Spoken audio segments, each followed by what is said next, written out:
All right, hello, and welcome to the Sunday conference of the Cal Exit Group. Um, it is 12:16 on February 14th, Valentine's Day, 2021, and this is Red Star Report. We will be bringing a few topics and hearing from our panel people, and looking forward to some good discussion. Um, for an opening statement, I'd like to comment on recent events with Yes California. Friends don't let friends join Yes California. The reason for this is that we as a movement, need to be of California. We need to be Californians for California. The idea of California independence is an idea that can lift all boats. But despite people's desires for other political agendas, and this is normal. People have every right to have other political agendas. When we are here, in the California independence movement, California independence needs to be the focus of what we do. And with Yes California, we have no guarantee of this. I know a lot of people over there, and I was shocked. Um, the timeline kind of goes, and this is humble opinion. We were all one big happy movement to any degree until Trump lost the election. Shortly after Trump lost the election, suddenly I keep hearing the name Louis Marinelli again. Louis Marinelli. I've been talking to Louis. Um, Louis, I'm thinking about bringing Louis back. Louis is coming back. Um, I don't want Louis to come back, but the people above me won't let me stay president of Yes California if Louis doesn't come back, which kind of set off alarm bells going. If you're the president of an organization, who's it, and you don't have a board of directors, who the hell is it above you?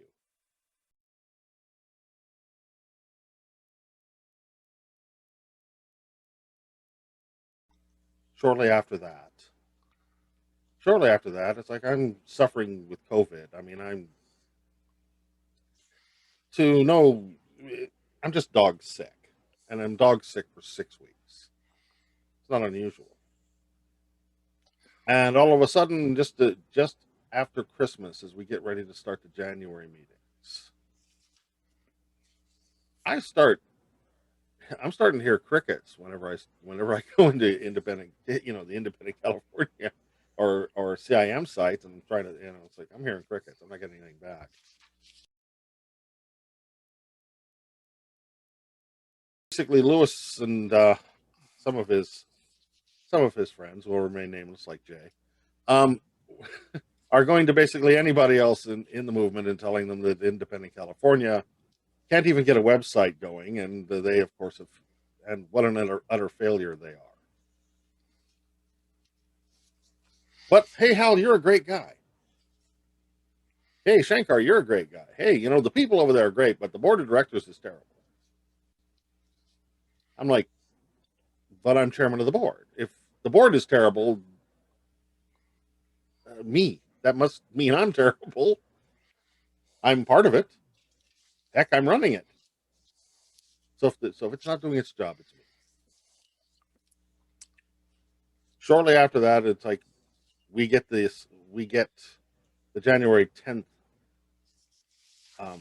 conference that is telling everybody, well, the the California independence movement in general has failed, and they had their chance and they blew it, and we're now going to come back, and Yes California is going to take on leadership, that's natural, God-given right to leadership of the movement.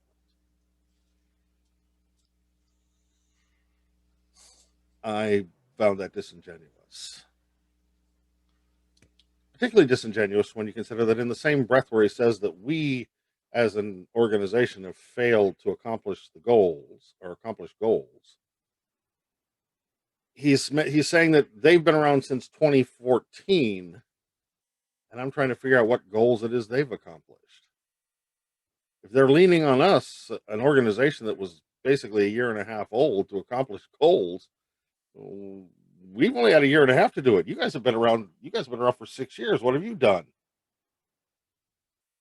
It's like you need us to do. You need us to accomplish your goals, but yet we're not doing it fast enough. That's where I'm sitting right now. That's where I'm sitting right now. I look at the timeline and I look at what happened. It's like Trump loses the election. Louis Marinelli comes back. Marcus is calling me 2, 3 times a week, basically going, I have to retake control of the movement, or else the people in charge of Yes California are going to throw me out of my presidency. And all of a sudden we're all failures, and Louis Marinelli is back, and we're getting people like Farad Khorasani, who is basically, to all intents and purposes, an agent for the Iranian government, and with who's working to lift sanctions and all over the internet because he's making hideously anti-Semitical comments.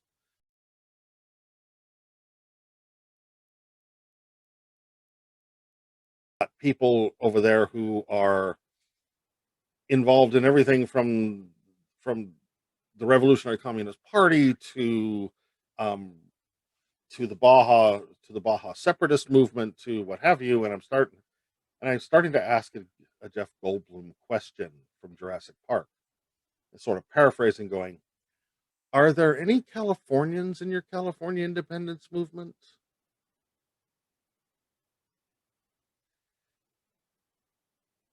I mean, it's kind of becomes an honest question. Um, we began to reassess. We began to reassess. I've had conversations with Shankar. I've had conversations with IC's board, conversations with the CNP people. Shankar's had conversations with CFC, and we're all ready to work together. All ready to work together and start organizing. Spoke to Joe Payne, who runs the CIM Facebook page, and I know this is going to be shocking, but we're all kind of on the same page. The only thing that was really a question mark was where was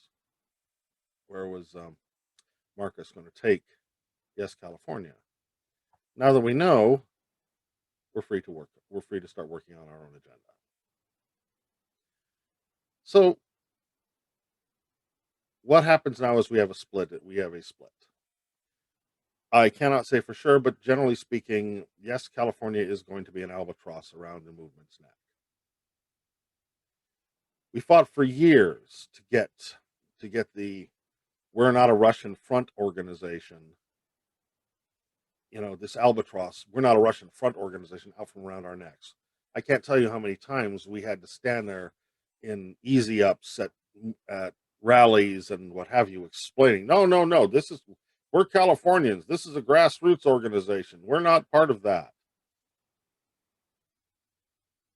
Just to have Yes California 4 weeks ago pretty much affirm that they are a Russian front organization. So at this point, it's not a point. Whether they are in reality a Russian front organization or they are not, the optics are terrible. They look like a Russian front organization. They have, a person on their board of directors who is, to all intents and purposes, directing their organization, who is living in Russia, and who was the focus of all of the problems that we faced. We have to disassociate with this. We can't have this.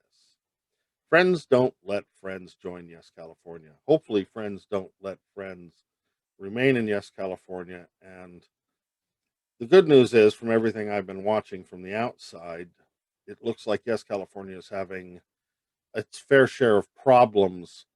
Basically, all of the internal political issues that were problematic in 2016 are are boiling back up to the surface, and they're putting out fires over there.